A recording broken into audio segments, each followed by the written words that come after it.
وزارت کارهای داخلی تاجیکستان از آشکار شدن 3 جنایت کشتار بهرامانه خویش و تبار نزدیک در 3 گوشه گوناگون جمهوری خبر داد. روز 9 نوامبر سال 2021 تخمینا ساعت 11:00 دقیقه زن 56 ساله ساکن جماعت دهات در قد نویه فرخار در خانه استقامتیش با کلینش زن 31 ساله ساکن همانجا جنگ و جنجال نموده است. در وقت مناقشه کلینش با کارت 2 مرتبه به گردن خوشدامنش زده است.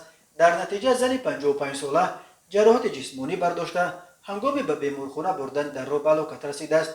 اینچنین هنگام گذرانیدن چاره‌بینی‌های اپراتیوی جستجویی از جانب کارمندان میلیسیا مرد 45 ساله ساکن جماعت دهات کوروش نویه اسپیتامین که سالهای 2003 و 2009 با ماده‌های 237 قسم 3 و 195 کودکس جنایتی جمهوری تاجیکستان سوق شده است همچون گمانبر در صادر نمودن جنایت آدمکشی دستگیر کرده شد.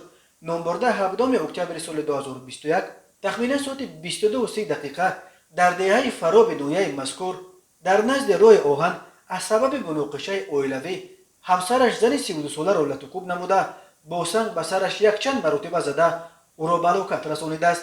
سپس گمانبر شونده با مقصد پنهان نمودن جنایت خود جسد همسرش را به خلطه انداخته به آب کانال فرهاد نویه اسپیتامین پرتافته است. اوید به این حادثه پرونده جنایتی با ماده 104 قسم 1 کودکس جنایتی جمهوری تاجیکستان آغاز کرده شده تفتیشات ادامه دارد. همین طریق 9 نوامبر سال 2021 تخمینا ساعت 16:00 دقیقه مرد 27 ساله ساکن جماعت دهات اونچی نویه باباجان غفوروف با طریق تلفن موبیلی همسرش جوانزن 25 ساله به نزد کارخانه خواجگی کمانالی واقع در شهر غفوروف نویه مذکور دعوت نموده از سبب مناقشه عائلوی با کارت 13 مرتبه به اعضای بدن نامبرده زده است. در نتیجه جوانزن 25 ساله در جای حادثه به هلاکت رسیده است.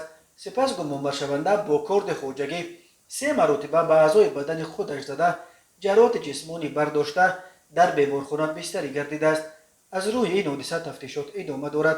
وقتهای آخر از تاجیکستان درباره کشتار خویش و تبار نزدیک خبرهای زیاد به دست میرسند. جامعه شناسان این را به افت ارزش‌های اخلاقی در جامعه، روحانیان به دور شدن مردم از کلام‌های الهی و ارزش‌های دینی ربط می‌دهند.